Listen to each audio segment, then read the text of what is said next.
This is Rose Namajunas, and you're listening to WFAN's Outside the Cage podcast. Right now, we have in UFC, we don't have a featherweight division. We have a featherweight champ, but we don't have a featherweight division all lined up.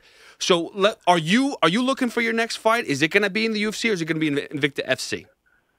Oh, we're wanting to fight soon, and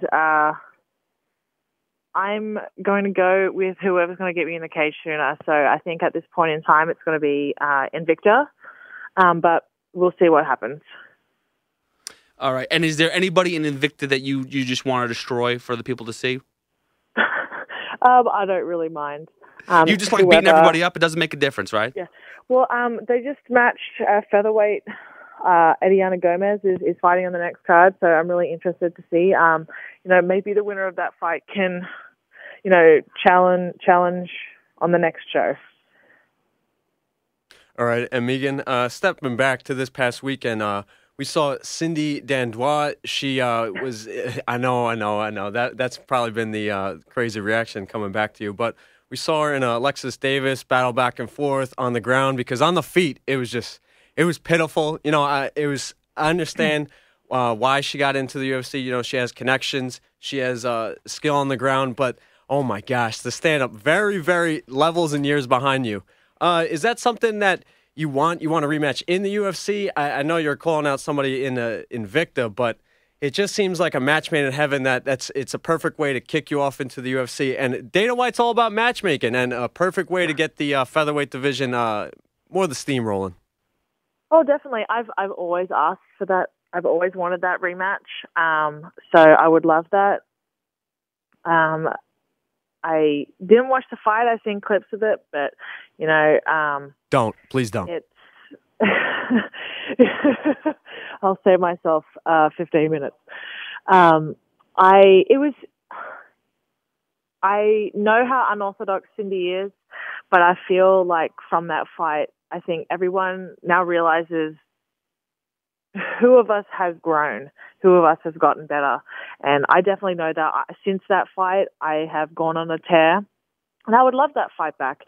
I love to prove everyone wrong. And, when I fought Cindy, I'd only been training for 2.5 years. I'd had like 4 or 5 fights.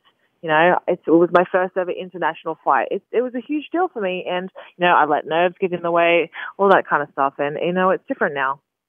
So obviously, I would love that. I would love that rematch, but I think Cindy wants that rematch in the UFC, which I'm fine with. But I think she wants it at 135, and physically, I can't make it at 135. I can't make 135. No way. How much are you walking around at? I walk up around 170. All right, listen, we're being joined by Megan Anderson at Megan _A_MMA. One more final question. We've spoken to you. You said that you'd like to get in the UFC. You'd like to fight whoever, basically, wherever you get a fight first, you'll take, whether it's UFC, Invicta, FC. But would you prefer to defend your belt? Would you prefer to fight in Australia? Would you prefer to fight in UFC? Like, I know you want to fight, but there's got to be an extra motivation. Like, this is really what I want.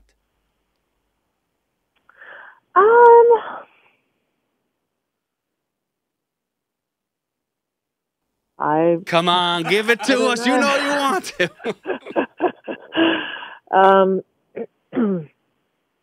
I would like to defend my belt, but I would also love to fight in Australia. I think I did like a 50-50 there. I would like to defend my belt purely for the fact a lot of people say you aren't the champ until you defended your belt. And I've got a lot of criticism because of the way that it happened with the whole interim and then Chris giving it up when I think a lot of people knew that Chris wasn't coming back to Invicta when she first went to the UFC. But I would also love to, take that next step. On the flip side, I also get a lot of criticism saying that I'm not at the level of the UFC. I'm, a piece of shit fighter, that kind of stuff. I get a lot of stuff like that. So I also kind of want to prove everyone wrong and that I am at that level and I deserve those opportunities. So I think, it's hard. I want to defend my belt, but I also want to, step up onto the big stage and prove everyone wrong.